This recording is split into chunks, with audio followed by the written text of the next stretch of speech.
Yo, bro, what's up, bro? Yo, man, what's up, man? I've been making this super high 5 beat over here, man. You won't even believe this shit, man. You're gonna go hard on this beat, man. You don't even fucking know, man. This beat hard as fuck, man. Watch this shit. Watch this shit. 100%. Wait a second. Wait a second, man. Mic me up, man.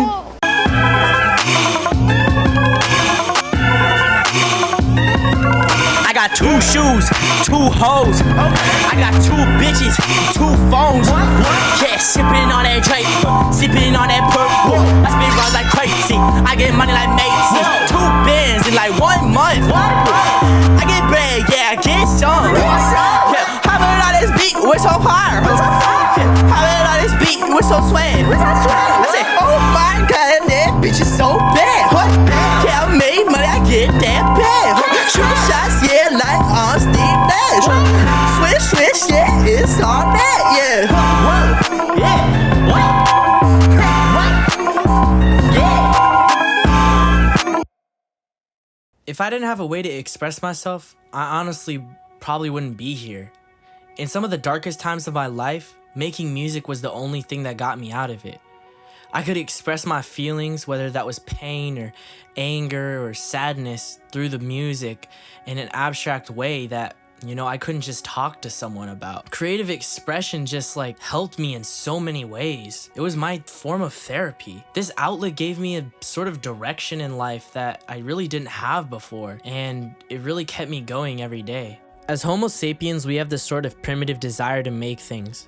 That's what separates humans from animals. We have the ability of creative expression and communication by abstract means. There are 1,000-year-old cave paintings made with blood and berries, and music has been a cornerstone of human culture for several millennia. Art can show us a snapshot of time, and we can look at it to see how far we have come as a society and on a more personal level. Implementing a habit of regular creation can really improve the quality of your life. We have so many negative habits like social media, porn, and fast food. But if we replace these negative habits with drawing, writing, music, or woodworking, we'd all definitely feel better. When you start making something, you can't stop, and this flow state activates inside of you, and it's honestly addicting as hell. You can put all your thoughts and feelings out there in a unique and creative way, and you'll learn to be more honest and open with yourself. Also, tapping into the artistic side you never knew you had feels amazing and gives you a new sense of confidence. But when creating, there's an insidious monster waiting, and you have to be ready with your sword. This monster is perfectionism, and it will heavily fuck with your creative side. Any feelings of your work not being good enough should be taken with a grain of salt. For example, at the height of my music popularity, when I had the most eyes on me, I stopped releasing music. I mean, I was still making it, but the fear of it not being perfect stopped me for several years. Now I'm back to creating what I want to, and I just release when I feel like it. It feels a lot better to create without this feeling of perfectionism looming over my head.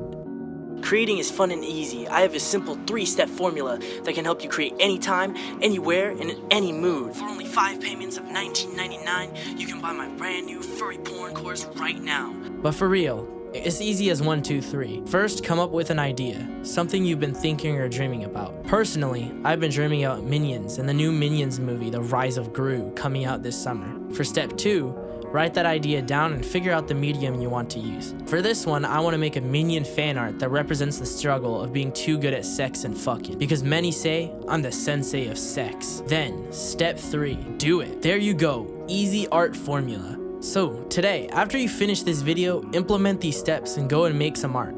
But no furry porn. I repeat, no fucking furry porn. That does not count as art. And no DeviantArt bullshit either. Come on, man.